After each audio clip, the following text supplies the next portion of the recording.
Perfetto. Hello there, everyone. Welcome back to the 1894 podcast. We are back. Oh dear, I don't want to be here, to be honest. What a truly dismal day. What a truly dismal day yesterday was, for a lot of reasons.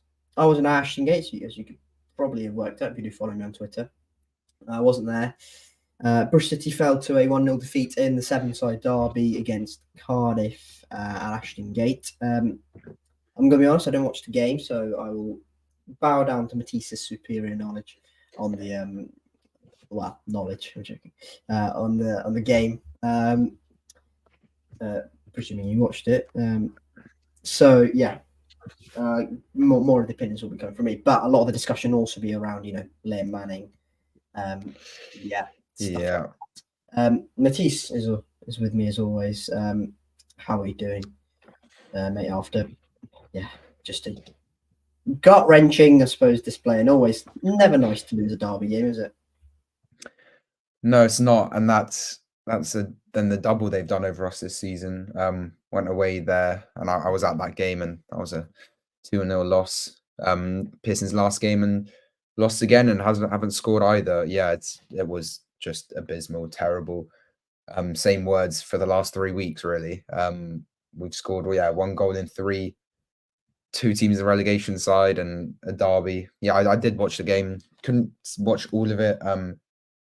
Bit laggy. I couldn't find anywhere to watch it. Well, Robin CV, but just really again no improvements from the last weeks. Like we've had the breaks. We haven't had any midweek games in the last couple of weeks, and nothing's improving. The same old problems, and just I don't really see any desire in the players, any passion. We were sloppy. We barely created any clear chances.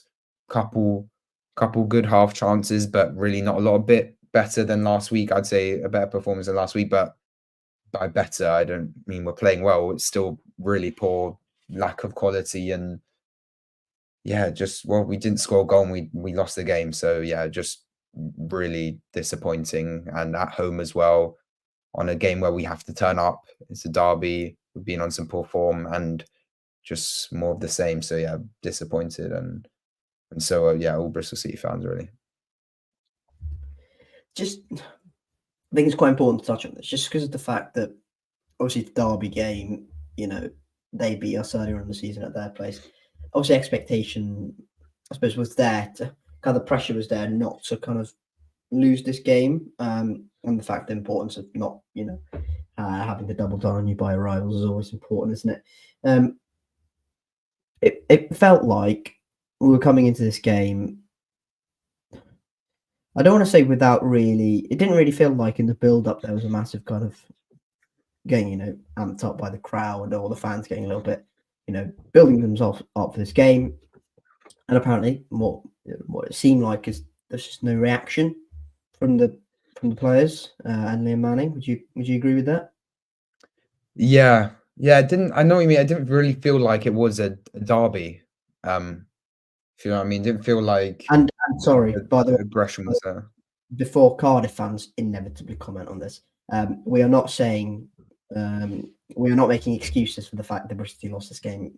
I'm sure we both can agree that Cardiff are probably the best side of the majority of the game. Probably deserve the win, like most other teams who have won Ashton Gate or just teams against us probably deserve the win.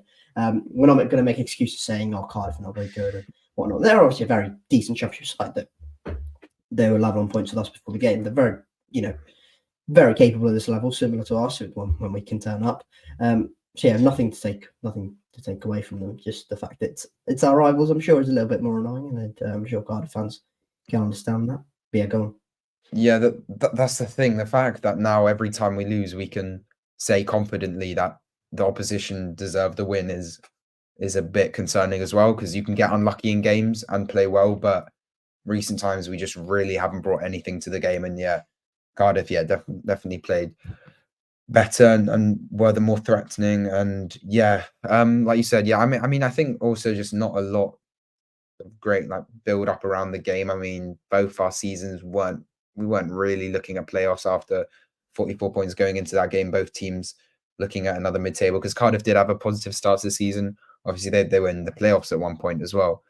Then they've fallen off a bit. But yeah, just I mean, the players at the end of the day dictate the game and how the fans react, and we couldn't really see that in them. A couple players, I mean, Joe Williams always shows passion, but generally it was poor, and we really didn't have much going. Yeah, from the get go, really. This was the Bristol City team, as you can see, scrolling along the bottom of your screen. If you do have any comments on the City team, please do let me know in the live chat or after the event in the comment section down below. It was Max O'Leary in goal. It was a back four of Ross McCrory, Rob Dickey, Zach Viner, and Hayden Roberts. No Cam Pring, starting 11. It was Andy King and Joe Williams as the midfield two. Jason Knight as the kind of operating 10. Mark Sykes on the left. Taylor Gardner-Hickman on the right, was it? Or was it the other way around? No, it was on the left. No, okay. that was right. And Naki Wells up top. Jesus Christ. For Cardiff, this was their 11. Ethan Orvath in goal. Perry Ng, Nat Phillips, who was highly rated by Liverpool at one point. Dimitris Gutas, Josh Wilson-Ersbrand, if I'm not pronouncing that wrong. Manolis Siopis, who was, if I'm remembering right, he was really good against us, wasn't he, in the first game? Yeah, the midfielder. Joe Rules, who's the captain. Josh Bowler, David Turnbull, Ruben Colville, and Keon Etete for the visitors. From the get-go, when I was looking through the halftime comments, kind of, the halftime thing they put out on Twitter and whatnot, I was looking through it and it was just like, oh, what a dull game, and stuff like that. Would you think? Do you agree with that? Was it largely quite dull and not very eventful and lacking in chances? I think it was relatively just mediocre game. Nothing too much going for either side in terms of the lineup. Just before I get onto that, it's interesting looking on it when we started. A couple of decisions. I mean, Pring, he was injured, but he only came on in the 82nd minute, so not really sure about that. King starting in a Severnside derby, and then Taylor Gardner-Hickman off the right. Not entirely sure why. Like, we can't put Taylor Gardner-Hickman and Joe Williams together, and then Anis on the left and Sykes in his favoured position on the right, and also start Conway. So not really what I would have gone for, especially, but is what it is. But yeah, start of the game, I think throughout most of the game, it wasn't the dullest game I've ever seen. There were some chances end to end, like as in more than you would see. I mean, looking at the stats, we did have 17 shots throughout the 90, only 3 on target, but there were some chances in there. If I can remember, one big chance was from, I think it was a corner, and then it falls to Sykes, gets under control, and his shoots bear goes straight to the Cardiff keeper. I think he could have done better then.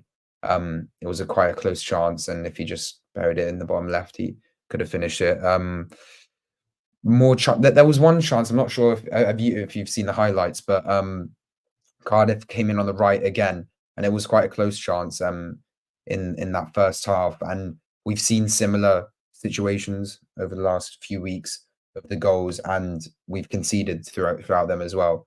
And with Hayden Roberts on the left and from our left hand side. From our left hand side, exactly, yeah. And the similar thing happened again. It was the Sheffield. It was the QPR goal and a Sheffield Wednesday goal. Both Sheffield Wednesday goals, right? Yeah, both. Well, and technically, both Sheffield Wednesday goals, yes. Yeah. But yeah, it came in from the right, and they were unlucky. It was a shot, kind of just from outside the box, and just went wide. But yeah, Cardiff probably looked a bit more threatening. We had a couple half chances going forward. But yeah, not really anything that we should be going, or how have we not scored there, which is a bit of a shame. And again, not too much that we created, which was disappointing. But it was a kind of a rough start. I predicted a 0-0 I thought, because both our attacks were, well, if we just generally goals scored this season is not impressive, really.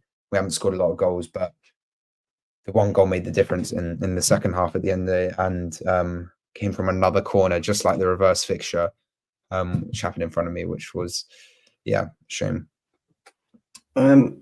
Before we talk about that, actually, Keon Atete goes off injured, or that's what it says on SofaScore anyway. For Cardiff, Yaku Maite came on in the 51st minute.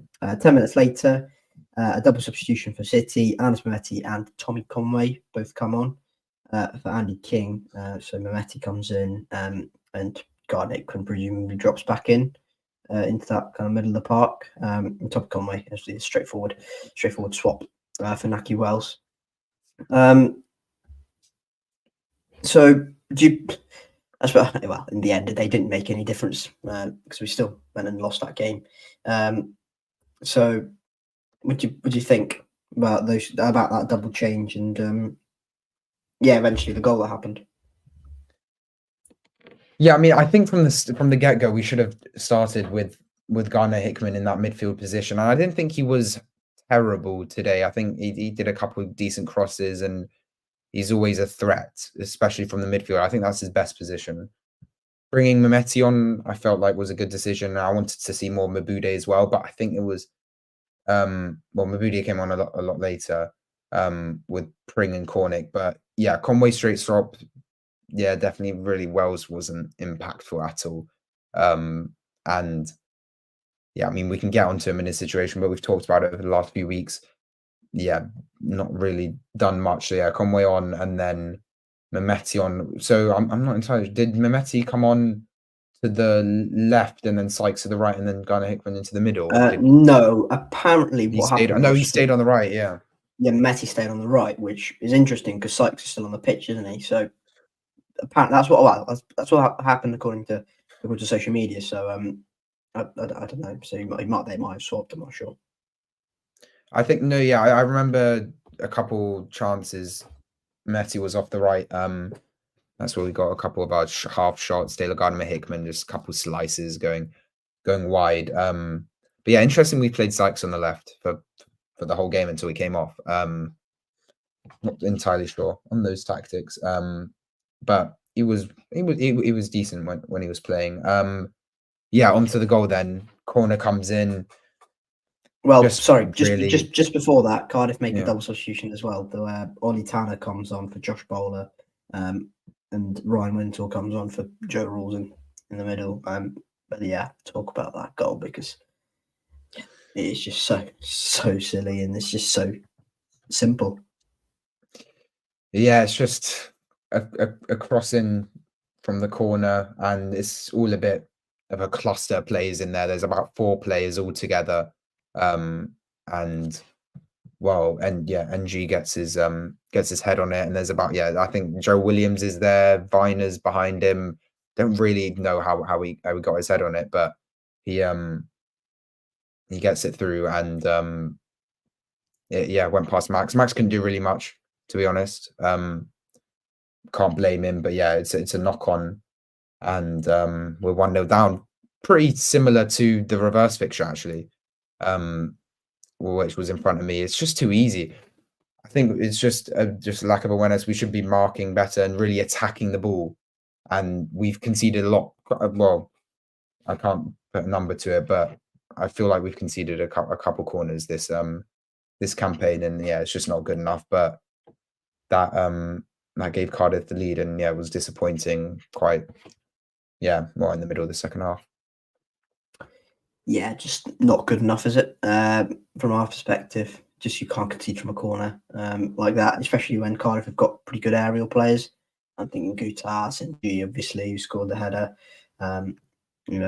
Likes of I'm trying to think. Yaku Maite is not bad in the air. So it's a bit of an annoying one actually to concede from that sort of situation. Especially when Liam Manning has previously praised the fact that British have been quite good at set pieces, defending and attacking wise. So yeah, that And normally, when we go 1-0 down, we don't tend to recover effectively, especially with the fact that we moved the ball so slowly. And ultimately, we scored a goal, didn't we? And that was ruled out. Tommy Conway was offside. I have to say it looked offside. And yeah, that happened. Apart from that, absolutely nothing. And Yeah, Bristol just can't.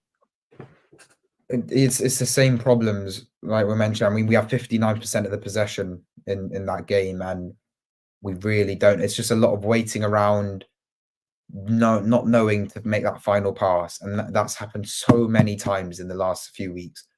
It just takes. We just need that one bit of creativity, that one pass, that one run from a couple players, and opens the back line, and then we'll get loads more chances throughout a game. And again, yeah, more possession in that second half, and overall, and we didn't do anything with it. And yeah, the offside goal did come. It was a brilliant cross from Taylor Gardner-Hickman and a brilliant header as well, I have to say.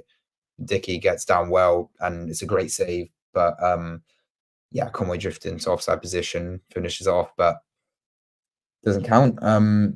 So that was a shame. But yeah, overall, really just not knowing what to do when we're on the ball, and no goals again. And what is that now? 39 goals in 35 games. Very poor. That must be Very one of the worst poor. in the division, no? Yeah, 1 to 5 teams have worse than that. So that puts us 19th then in terms of goals scored, which is not where we want to be. Yeah, in terms of goal conceded, we obviously have a good record, but really that creativity moving forward is what we're lacking. And just breaking down teams like Cardiff and relegation sides, yeah, disappointing. But yeah, ended 1-0 to the Bluebirds, which is the double over us. I don't think I'd go as far as saying Cardiff are really like defensive side either. I'd just say, and I don't think you need to be when you face us. You just need to be good structurally. You don't need to be overly defensive when you're out of shape and we're having the ball. We're obviously going to pass it a little bit slower. I'm going to try and move the ball around. As long as you hold at the moment, as long as you hold a good structure, we're not going to break you down, and that's what it feels like. And obviously, Scott Tyner's not there, and we'll talk about the January transfer window because my goodness me, it's been appalling, or has proven to be appalling. We'll talk about all the mitigating factors and whatnot as we'll do it later in the video. But yeah, without him, who is he was brought in to be that player to break teams down who have got that good defensive structure. Just not happening. And yeah, Bristol City ultimately are going to lose a lot more games like this unless this doesn't fix up. 6 minutes of out of time. It felt like, from what I've heard, that Bristol City had a bit of a rallying call after a couple of substitutions. Cam Pring comes on for Hayden Roberts. Harry Cornick comes on for Jason Knight. And Adire and Boudet comes on from outside. Obviously, Adire and Boudet is a little bit fortunate. He was very, very poor against QPR when he came on. Obviously, give him a bit of a free pass, but apparently, from what I heard, looked much better. Looks far more of a threat and a bit more of composure. But yeah, thoughts on that triple substitution and apparently what was a rallying call after for the last about 6-7 minutes of the game. Yeah, I think we obviously we had a go and we went for it. On those substitutions, yeah, I think just a final push really to go at it. I think Pring definitely should have come on earlier, to be honest. And I do hope he starts next game.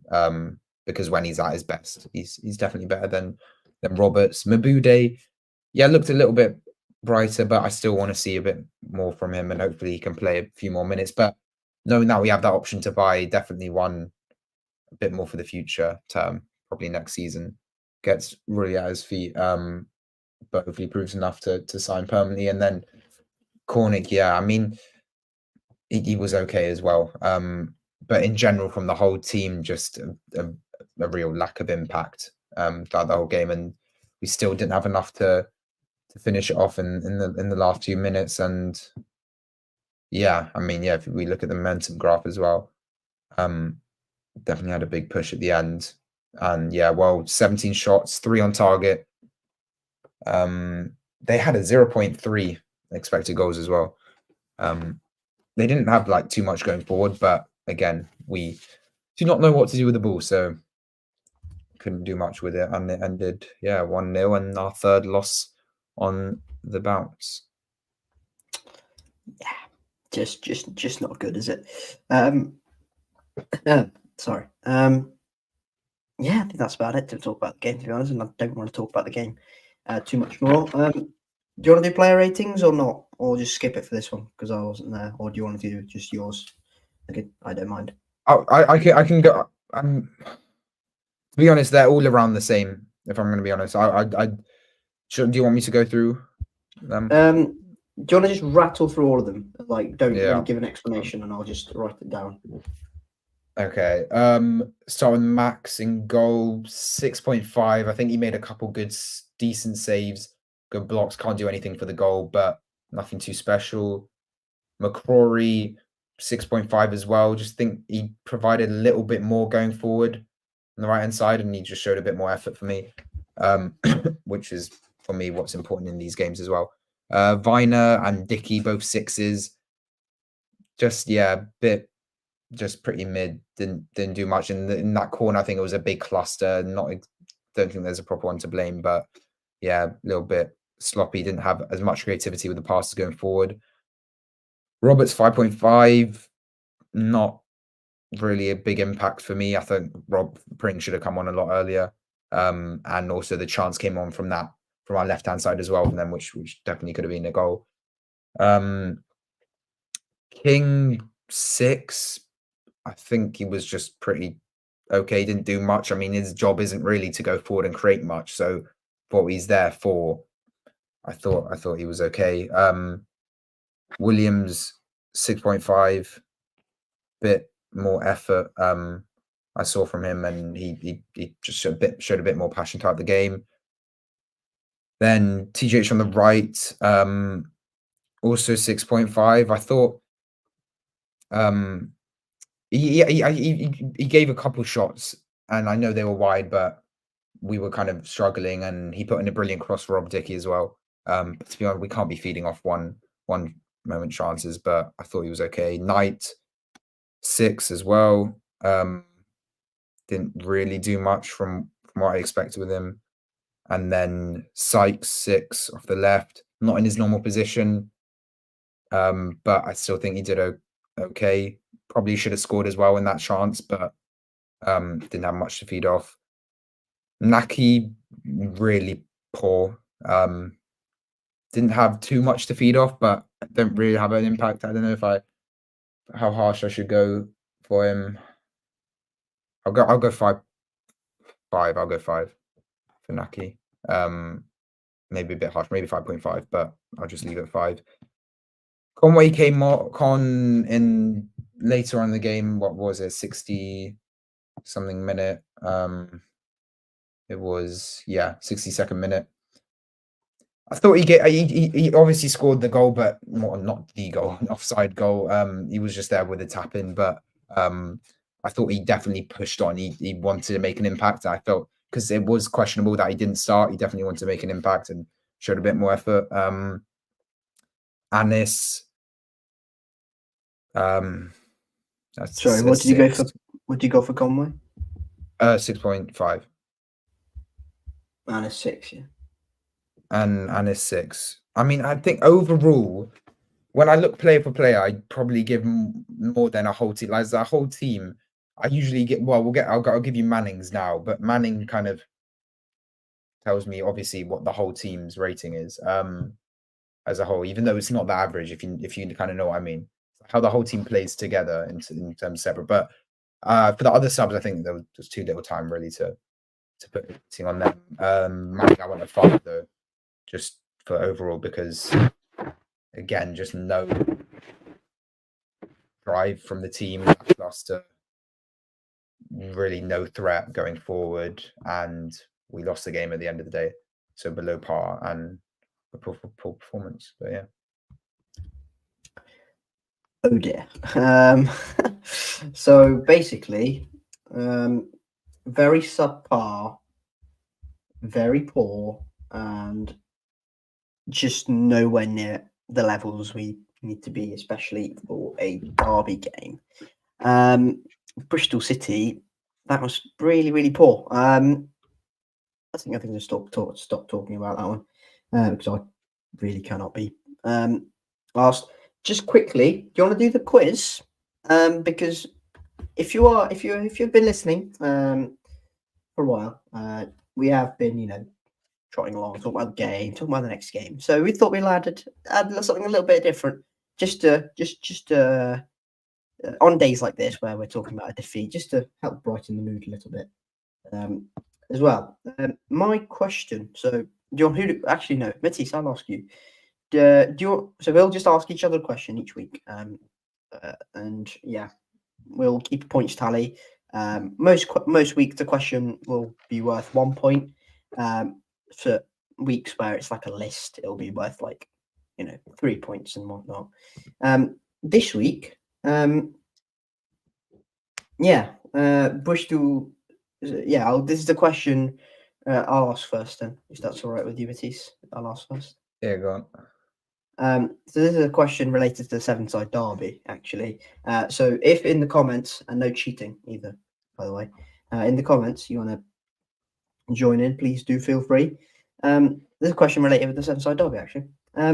So since Cardiff were relegated from the Premier League in the 2018-19 season, how many Severnside derby victories have Bristol City had in the 10 games that Cardiff have played Bristol City? So yeah, 10 games, and I will give you a margin for error of 1 game each way. Okay. Yeah, because we played our 10th. We played our 10th game yesterday. Since the 2019-20 season was first. Okay, well we got.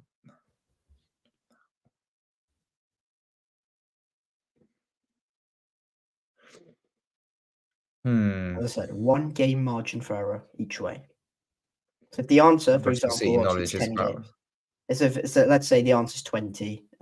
It's not. It's 10 games. Let's say the answer is 20. If you say 21 or 19, fine. Okay. My thought process is, well, obviously we won 0 this year, but we got that Andy Vyman masterclass. I've got it on the calendar right there as well. The Tommy Conway header and that 2-0 win. There's got to be somewhere more. We've got an away one as well in there. Thing is, if you ask me like this season, I could probably name us every result, but I'm gonna go for 4. I'm gonna go for 4. For 4. Are you gonna lock that in? It's 4. I would go 4 or 5. I don't see. Have we won? We have a good. But there's no draws. I don't remember any draws. That's the problem. Because we don't draw. We're not likely to draw a 7-side derby. I'm going to play safe. I'm going to go 5. Is that your final answer? Yeah, final answer is 5. Sure? Yeah, I feel like I'm on like the chase or like the something. You're correct. Yeah, I'm correct. That's brilliant. Is that 2 points then, or do I get what? 1 point. 1 point. 1 point. 1 point. Okay. So the results are as follows, if I can remember off the top of my head. 1-0 in 1920, where we beat them with Josh Brownhill's ridiculous strike. Oh yeah, the Remembrance Day goal. Yeah. Yeah. The season after, we won 1-0 at their place. Chris Martin scored in the second minute or the first minute. The season after that, we beat them at their place. Andy Vyman got a double. And then the season after, that's the season we did the double, doesn't it? And then we beat them 3-2 at Ashton Gate. And then the season after that, so last season, it was 2-0. Tommy Conway header and Rob Atkinson header. And obviously since then, they've beaten us 3 times in a row. Do you want to ask your question? I've kind of got 2 parts to the... I'm going to give you 2 parts to the question. So also related to the Severnside derby, and I don't know if you saw the video of a Bristol City fan with one of our ex-players. He was outside the stadium. It was before the game, and it's from Fam, Jeju. yeah. There's a little thing. I thought it was a little bit poor because Fam handled the It was no. situation well. Can I just touch on that? Actually, that was ridiculous. That was absolutely ridiculous because Fam has given us what 5 years? 5 years of service, 5 and a bit years of service. Something Okay, like that. things didn't end well. Didn't end brilliantly, and he was omitted from the squad right to at the end. But he's still, you know, lit. We still like him, don't we? We thought he was a decent player. 50 plus goals in a Bristol City shirt should not be laughed at or, you know, be criticised for. I thought he did relatively well. Obviously, yeah, my opinion on him was different when he was about to leave. I was not greatly impressed with the manner or his level of performance, but you know, he wanted to move away. That's fine. Yeah, it's not nice to see the fact that he's now wearing a Cardiff shirt. I'm sure that's a natural reaction, isn't it, from a City perspective? But to give him that sort of abuse right next to him, and I thought he took it quite well. Initially, he started laughing. Yeah, no, he did. He started laughing, and then he kept repeating. Fan kept going on. I thought that was quite poor, actually, for someone who's given us that many years of service. If it was a little bit of banter, I would have been like, yeah, fine. But that was just a little bit too far. I thought, just not necessary for someone. And the fact that he was still willing to take pictures with the City fans after the game, I think was quite telling about the fact of what he thinks about us, even though he's technically a Cardiff player. So I'm not. I have no animosity towards Fam at all. I think I was quite sad when I saw him holding up that Cardiff shirt. Actually, I didn't really think about that, but I thought that's quite poor from the City fan. Yeah, he's a lovely guy. I mean, I remember when that QPR header, I was at that game. That was some header. That was. But my question to you is, it's on subject of Famara Jeju, 2 parts. First, we'll start with a bit of the easier one. I don't know what lenient, but we're going to start with how many club goals does he have with Bristol City? And I'm going to give you, I feel like you know what it is, so I'm only going to give you 1 on each side. What? 1 on each side? Jesus. I'll give you 2 on each side. So if the answer's 100, you can have 98 or 102. I'm going to be hard on you. Crying out loud. Or should I don't know, because I feel like you know it. Well, I think it was above 50 because I've just said it, and I'm, it's not above 50, then I look like a bit of a tosspot. I think he hit 50 in his last season, didn't he? Well, does this include club cup competitions as well? I think so, yeah. I'm going to go 52. Final answer? All right, don't do this to me. Yeah, it is my final answer, yeah. You get the point, it was 51. He just clipped the 50 mark. I remember because he's on the board up in the concourse. He just made it up onto all-time goal scorers list. Okay, fine. That's a point. Second part of the question, also statistics. How many appearances does he have for the club throughout his what we said? For 1, 2, 5 years. 5 years at the club. And I'll give you 10. 7 on each side. 7? Yeah, 10. I'll give you 10. Fine. I was hard on that. I'll give you 10. So what? And I don't want you to do some like A-level maths. Like, did you say 4 on each side? 5. Oh, 5. Sorry, 4. Sorry, no. Did you say how many seasons? 5. 5 seasons. No, 4. 4 seasons. 4 was it? Oh, interesting. Yeah, 4 seasons. 4 seasons. 142. Oh, no, that's way too high, isn't it? Is that your final answer? Yeah, there you go. No, that's way too high. 42. You got it the wrong way around. It's not way too high. It's a bit too low. It's 169. Really? Big fan. That Yeah. many It's a lot of things. appearances? If I can bring it season by season. He had 36 in the first season with 14 goals, and 40. Then he played the next 3 seasons, 44 games, 44 games, 45 games. Oh, I thought he'd have been injured for a little bit. Oh no, okay. Yeah, he wasn't injury prone with us. So yeah, okay, that's 1 point then out to for you. But I'm happy I got that Cardiff on my mind. Damn, that's a shame. If you did get it right, and don't be a cheeky little whatever, and put it after the fact. If you did get it right, well done. Here's a medal for getting it right. We are not that financially strong and can't give you any prizes. But yeah, that's it for the quiz this week. We'll be back, I'm sure, next week with some more questions about maybe the game. Send in your questions as well. If you have any good questions. Yeah, if you do have any questions, please do send them in, and I will. Maybe we'll review them. We'll talk about a bigger picture then from a Bristol City perspective. So that was the Severnside derby. Let's talk about a little bit more about first of all, this comment.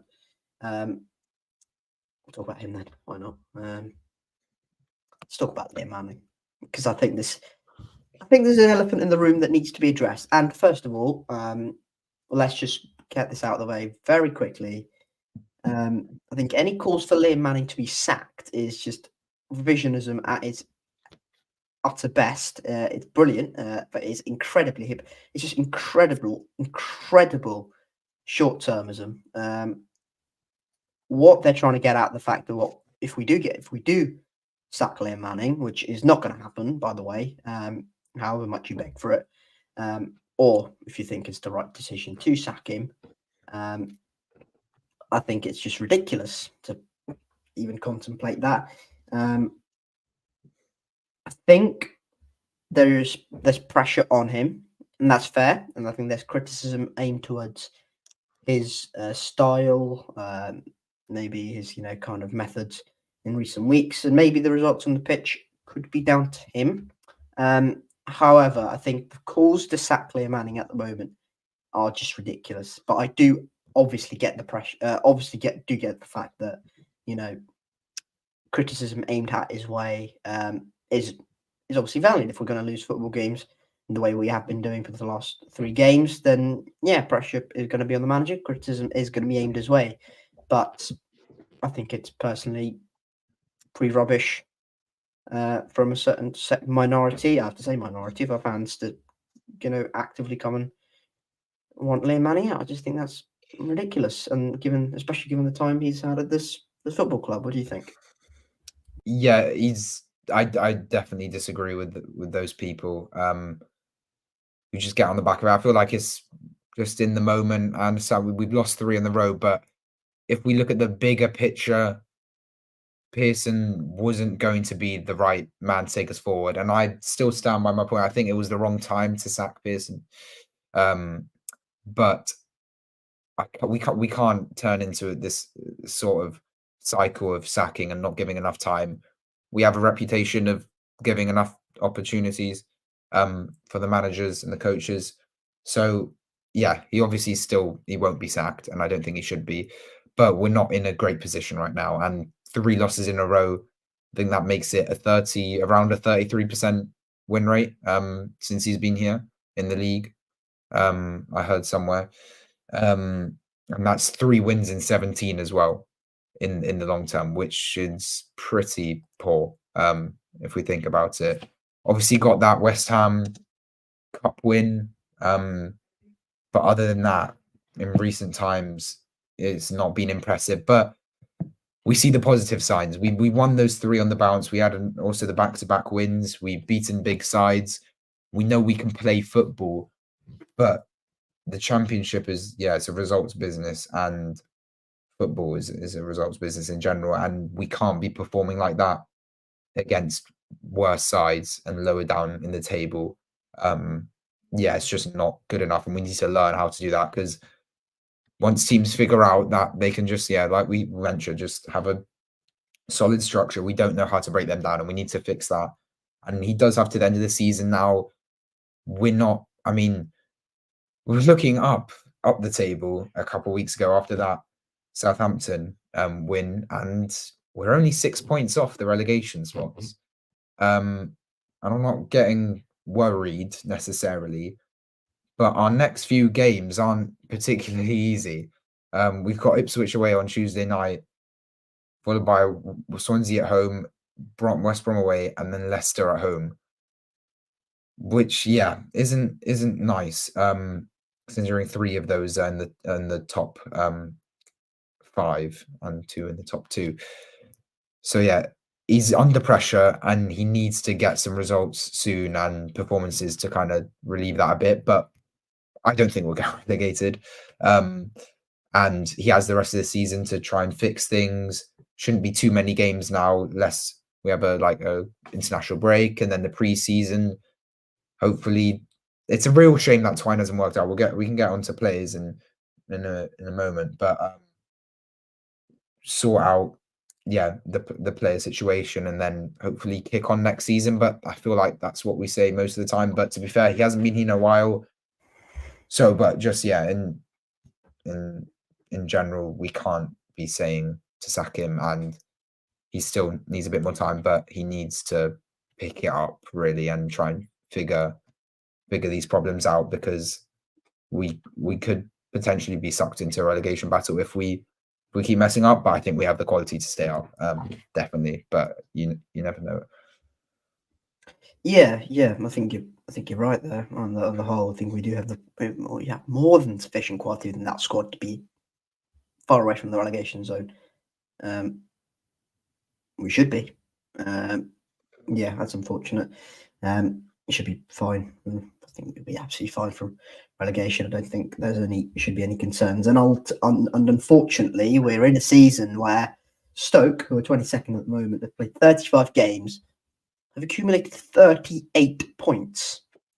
38 points for a side who are in the relegation zone on match day 35. It's just unheard of. Normally they'd be like 34, 35 at a push, normally 33-ish. And we'd be like 11 points off, and we're going, there's no concerns here. But that's also got to be a factor. But ultimately, it's not good enough. We should be towards top half region, and we're 13th at the moment. I don't think we're in any relegation danger. There's too much traffic between us and the bottom 3. Just the same way it works between us and the playoffs. I think there's too much traffic between when we were in a playoff kind of when we were in a playoff race. We were always saying, there's too many teams between us and the playoffs, and same works in relegation battle. Not everyone below us, is going to improve drastically by that much to close the 6-point gap. And unless we lose like another 4 in a row, it's going to be very unlikely we are anywhere near the relegation zone. But as you mentioned, the games coming up are tricky. It is indeed. I think we can round up on Liam Manning by saying we've seen improvements in certain areas, i.e. we're better, let's say, composed on the ball. We've also seen some regressions in certain areas. Goal scoring has been a massive problem. Actually, that was a problem under Pearson as well, wasn't it? That's been a problem. We don't really look like we're creating enough chances to score goals, which is a problem. And just generally look like a pretty flaky side. Would you agree with that? We look pretty kind of meh, not really doing much. Yeah, that is the thing. I mean, recently, really nothing going forward. Defensively, pretty solid. But yeah, we really need to improve. And I think at the start when he came in, we saw a lot of positives. On that Middlesbrough game, and we were looking up, but I feel like that kind of optimism has gone down a bit. And I still think we're on the right track relatively with Manning, but I think people thought we weren't a better one that we actually are. And I think there's still a lot of work to be done. And I feel like in terms of a correlation, a kind of the rate of improvement is still quite low. And I still feel like right now I'll still take a bit, and then we've had some games where we feel like, oh, has it clicked now? But yeah, still need to figure out how to beat those poorer sides. So we can look at the next games and see Ipswich away and Leicester at home, and probably get 4 points out of that, knowing Bristol City. So we'll have to see. But yeah, I mean, I really hope to say we won't get sucked into a relegation battle, but we'll have to see over the next few weeks. But I'm sure we'll pick up some results soon, because I think that's the first time we got 3 losses on the bounce this season as well. Possibly. What did Pearson lose? No, Pearson won, didn't he, against Coventry? That's 2 defeats in a row. Yeah, 6 points off the relegation zone at the moment. I think if we lose, which we're expecting to against Ipswich, let's be quite blunt about that. We're going to lose against Ipswich, probably, and especially the form they're on at the moment and the form we're on at the moment.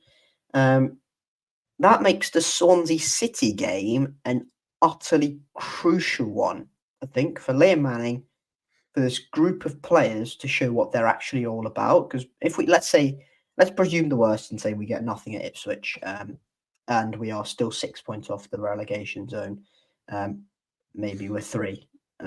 If something goes horribly wrong, oh, my voice there, something goes horribly wrong.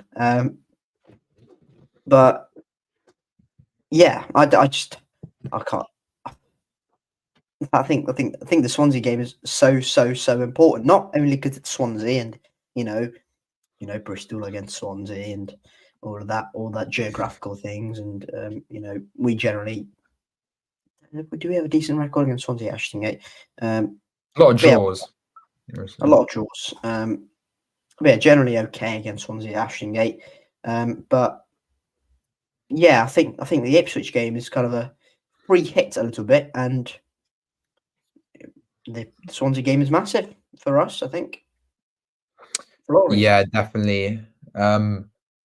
Just check. Last time we lost 4 on the bounce in the league was 3 years ago, in the 2021 season. So yeah, that Ipswich game, I think if we can get a result against there, that definitely relieves a bit of pressure on Manning. If he can pick up a point, that would be crucial. But we lose that, and if we lose in a bad manner, then yeah, probably will be quite toxic at Ashton Gate if we don't push forward and get a result there. So yeah, it's an interesting next couple of weeks, and Manning knows that he has to change stuff around. But yeah, a few days and we're off to Ipswich, which is also a long away day for any travelling fans. So not a lot of shouting. You must be mad if you're going. You must be mad, especially if you're going from Bristol on a Tuesday night to go to Ipswich away and see the two sides and the difference.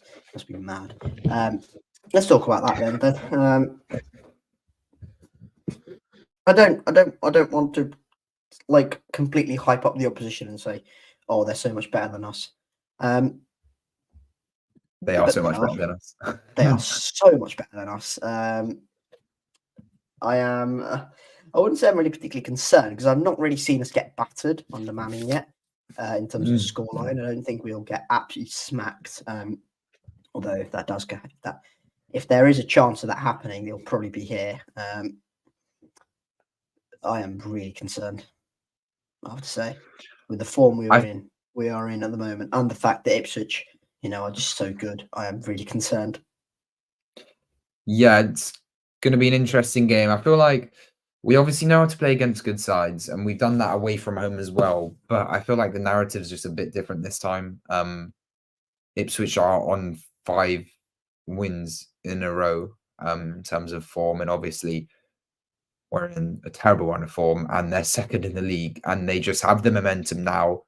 It's a close battle at the top of the table, and I mean, I think, did Leicester win their game?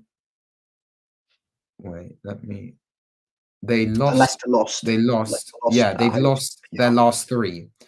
And I remember when we did that podcast a week ago after that 2 losses, we both thought that they'll pull it back. But it's their 3rd loss in a row in the league, which is surprising from obviously a Leicester City side. Couple of hard games, but QPR at home.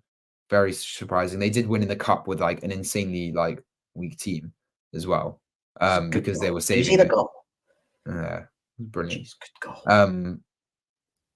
But yeah, the fact that they put a reduced team to save the strong players for the weekend and then lose at home against QPR. I know it's Bristol City podcast, but only 3 points above Ipswich. They've been sucked back into potentially not like being winning, and also not being coming into automatics, getting into automatics, because they still got Southampton to play, and they have played Ipswich twice though. So, and then they've got to play us as well. Bristol City podcast. So it's interesting at the top. So Ipswich have got a lot of pressure on them because Southampton, Leeds, Leicester, Ipswich, all there, all fighting for all those 4 places.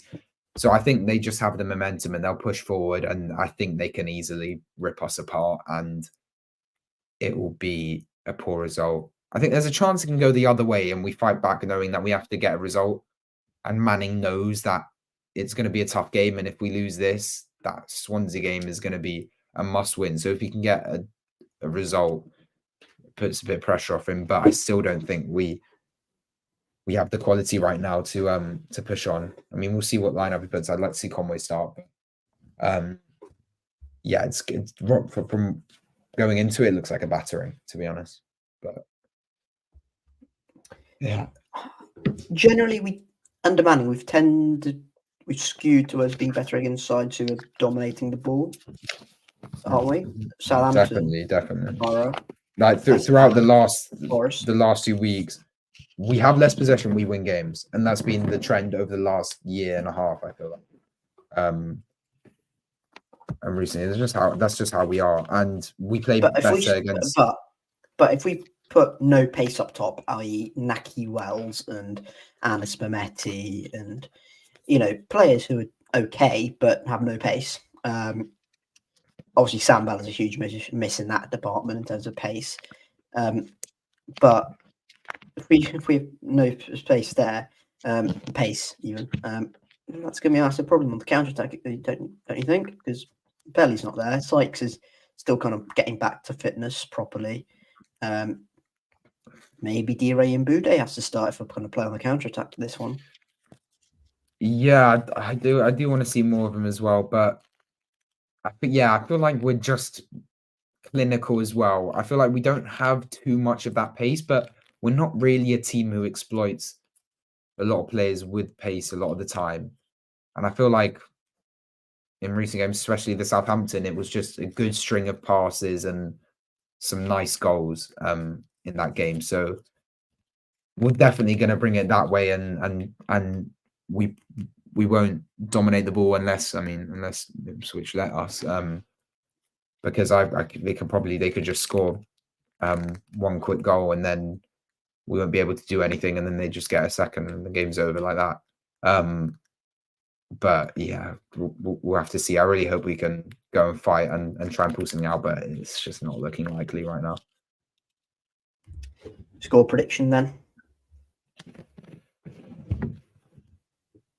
Like you said, we don't really tend to get battered against sides most of the time, but I still think it'll be a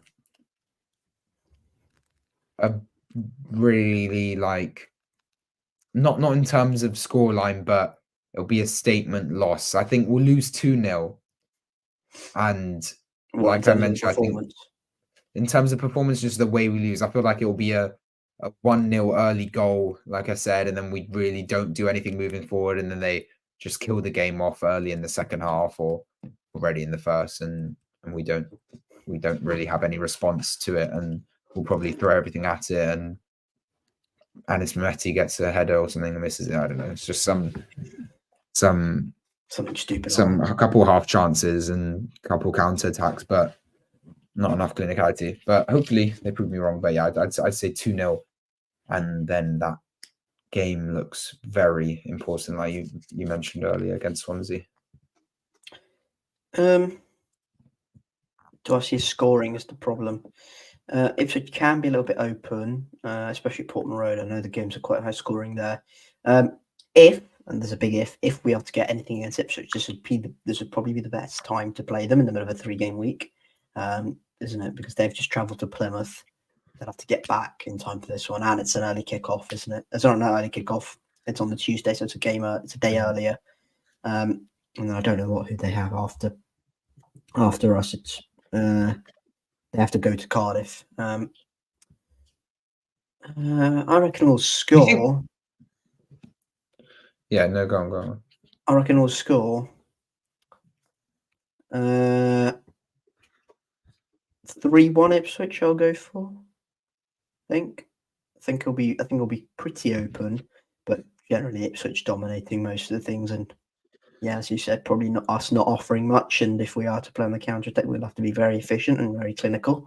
I'm not sure we've got the strikers capable of doing that at the moment, on current form anyway. Yeah, you were going to say? Do you reckon they stay in certain areas if they have like 2 games after? Maybe not in this situation where like Bristol City, Cardiff, if they have, but I feel like if they're playing like, I don't know, Sunderland and another team up there, do you reckon teams stay there? Yeah, I think we stay. If it's like a Wednesday, Sunday, or Tuesday, Saturday. I think we did that, didn't we? I think we played what was it? We went 2 away games, and then we might have stayed up north. Was it the Sunderland Hull? Sunderland Hull? No. Might have been Leeds Borough, perhaps. Leeds Borough. That's not close, but you know what I mean. There's no point coming back down, is there? Or it might be actually 5-day gap. That's anyway. That's we're nitpicking here. I think just about wraps it up in terms of what the main talking points were. And if you're going to talk about Antoine Semenyo's goal against Burnley, I am going to cry. Okay, I can see that smirk on your face. I'm sorry, but it's a beautiful finish. He did that exact same thing against Huddersfield, if I remember, or against. It was similar. Huddersfield, he absolutely whacked it top bins. I remember watching that.